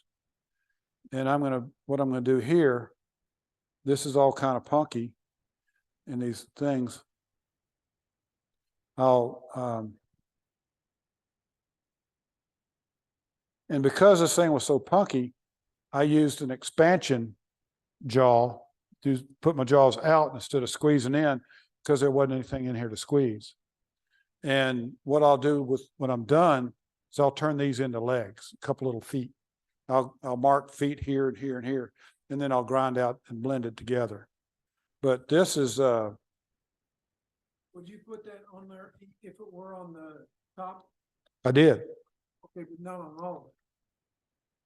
Didn't have it as big. Well, the hole wasn't as big on top. And when I was doing this, it was, this was on the downside of the tree. So it was rotten, kind of going up like that. So what I do now is,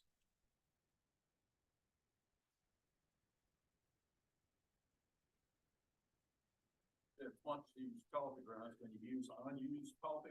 I guess you could.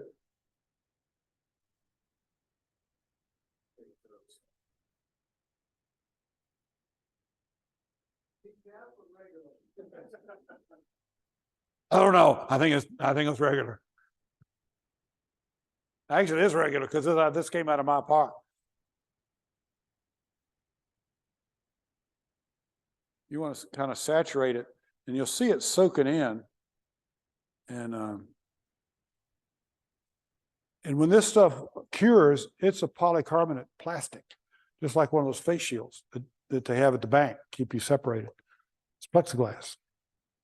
This is medium. And while it's still kind of wet, I'll go over it with medium. And what that does is it goes in and fills up the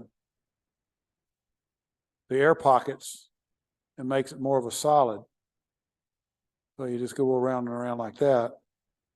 If you put this on first, it's like putting water on flour. It'll just bead up and roll off. But this way it's going to soak in. And I let that sit for a couple of days and cure. What I'll do right now is, this is an activator, and it solidifies the top. It doesn't burn. It's still soft underneath, but that'll keep it from running all over you.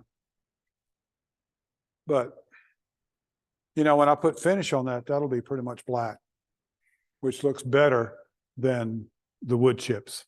I did some wood chips with some ebony wood, and it looked a lot better, but coffee grounds are a lot cheaper than ebony.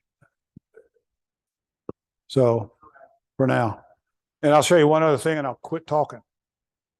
I brought this because this is I do a lot of this with cherry burl. And first time I turned a cherry burl like this, it had a hole in it. My wife says, "What do you do about that hole?" Charge more. And Yeah, I heard one guy putting holes in his deal with the blue. So that you could turn. well, I do. A lot of these I do with a Dremel tool. If there's not enough, but what I'll do is I'll follow natural cracks or soft spots. Like I did that whole thing there. I did a lot of this up here. Now this, I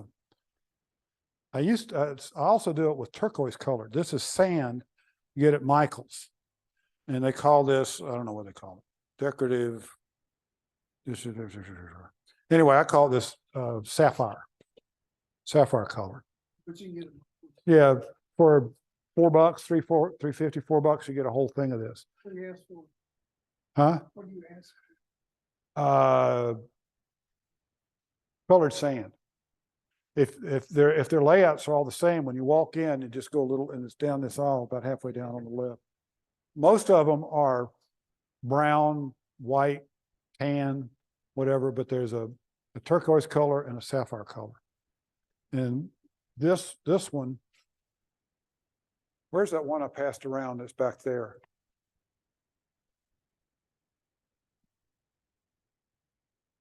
The cherry, is it back there?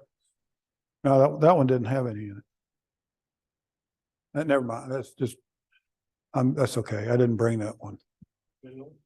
This one. What I'll do with this one, it's got cracks in here. I'll go in here and all these little places here and there.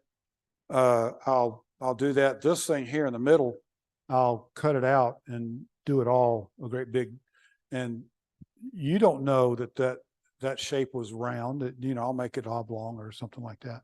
What I do the same thing with the sand as I do with the coffee grinds, or should I do the same thing with the coffee grinds I do with the sand? I put it in there dry and put it wet it down with thin CA, go back with thick CA and hit it with a activator so I can go ahead and work it around and it won't run on me, and let that dry. But you can do the same process when you have voids in this kind of wood too. So, and this is the best color. I've never found like turquoise or blue or anything that look good in maple, but a black or dark brown looks good in maple. I do. I'll start off with, yes. And I'll start with 80 grit usually. And one thing I told you, if these fumes get in your face, when you sand that down, that dust will get in you and burn your eyes too, even when it's dry. The plastic will burn your face. But that's the whole new thing. The thing about, you know, if you got little voids here and stuff, how to put sawdust in there and stuff to cure little minor cracks or major cracks. So on that pole, is that the last tool you're gonna use? Is that gouge or what are you gonna use? That's it. That's it. Then Yeah. you sand. Sandpaper, a sanding tool. It's 80 grit's the sanding is a tool to me. 80 grit bowl gouge. If I can, even if it's got a few little bumps and stuff, like some of these, when they're that big around, and I'm turning out here and I'm turning them thin, like this one, it's got some fairly rough cuts out here on the edge. But when I do that, when I'm out here, it flexes and it's hard to get a real smooth finish on it. But that's nothing that a little sandpaper won't take out. And talk about display the wood. Like this, you see that burl all the way up here. You see the burl on the back side, you see on the top side, and see on the front side. Especially that one that goes like that. You get the burl in 3 dimensions. So, questions? That's all I got. Told you I'd make a mess. Did anybody learn anything? So the ball, Absolutely. ball you just finished, you're gonna just sand, so whatever shape it takes. Yes. I can't try to cut it. Once that one, I'm going to leave it out and let it dry, and it'll shrink. Why not leave it a little thicker so that after it dries, then you can turn it again? You have to leave it. Do you do any returns? No, I have done a few. I don't anymore. If you do it, you go back to the 10% rule. You either make it a 1 inch thick, something like this, and you can see that that's round. I could put it in the lathe and see if it will turn round, but we don't have time for that. So that pole that you just turned, the next stop for that pole would be in the refrigerator with a light bulb or a paper bag or somewhere else. That one is a lower percentage than those 2 wet ones that I showed you. Those are probably ready to go in there with like the ambient temperature in my basement right now is about 65, 67. And I'll put it plus 10 degrees. And the relative humidity will go from 50 or 60% to 35%. And there's just enough heat there to cause a gentle flow. You know, put a filter on I got like a 3-inch hole here and here. And keeps the critters out. I close the door, I go in the other room and make sand. makes sawdust and wood chips. Yeah, and so that I'm just now starting to take out those pieces from my refrigerator because And then that's gonna get returned to chore up. what? That piece. So let's say that bowl, after it dried up out a little bit more, you're gonna put it back on the lathe to make No. it chore up. Mm-mm. It'll explode. Sand. It'll just be sanded, and it'll stay. Where is it? The one I just finished, just cut. Is it up here? Oh, is that right here? Literally, if you leave this on, especially if you leave it overnight, it'll be out of round. So when you're gonna do the bottom, you're gonna put it on cold doors or something like that? Oh, I'll show you real quick. Very expensive piece of equipment. That's an oak limb that fell in my yard 25 years ago. And when I'm ready to do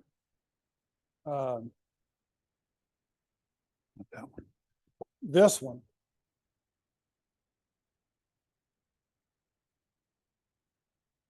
you can buy, it's called a barrel chuck or a jam chuck. You can buy a metal one for a bunch of money, or this cost me nothing.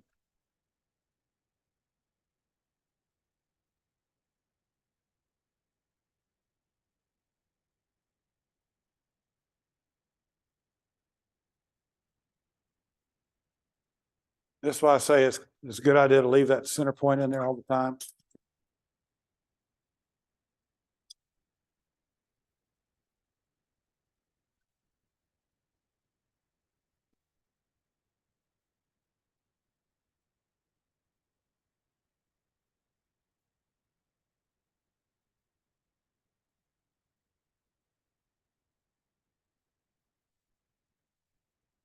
Generally, if I've sanded in here, I'll put a paper towel between here and here.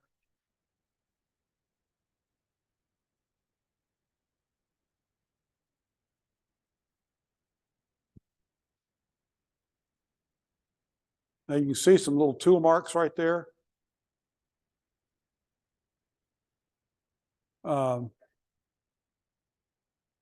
The steel, the iron and steel in here, because of the tannins in the wood, will turn it black.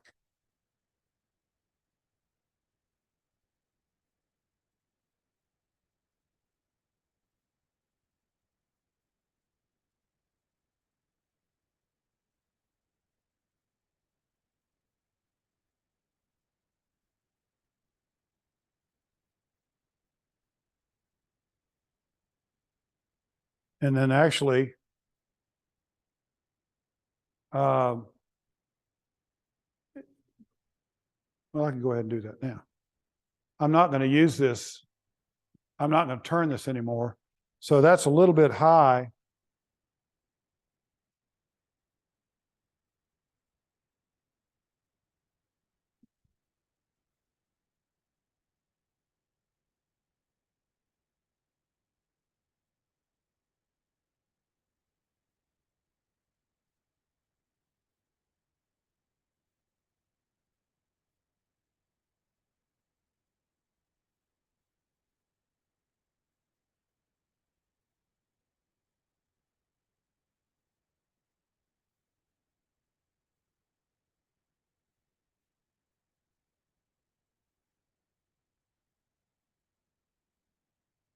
That's a little concave so it won't rock. It may rock anyway, and you'll have to sand it out. When it warps, it may rock.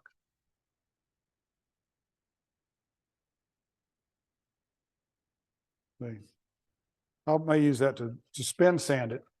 I still got enough to hold on to it to spin sand it when it's dry. I won't turn it very fast, but just enough to,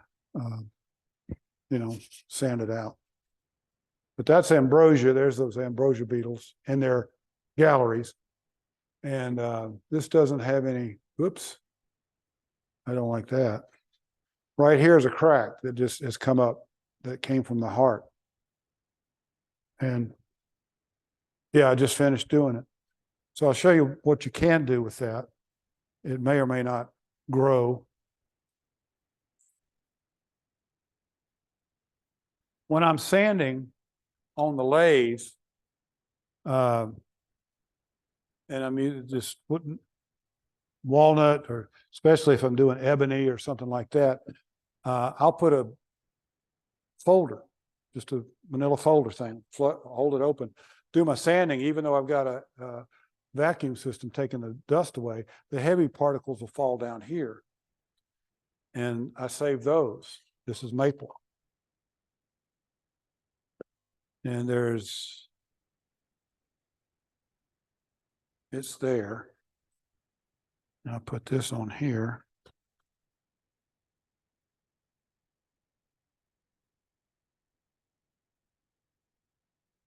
Can't even see it.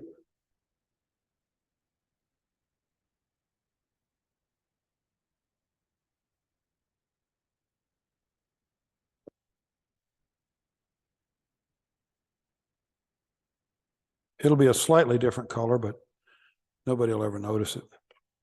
And it's right up here too.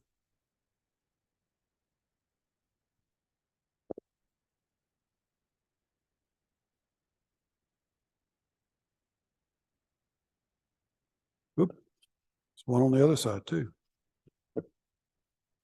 Thought I took it down far enough. I guess not.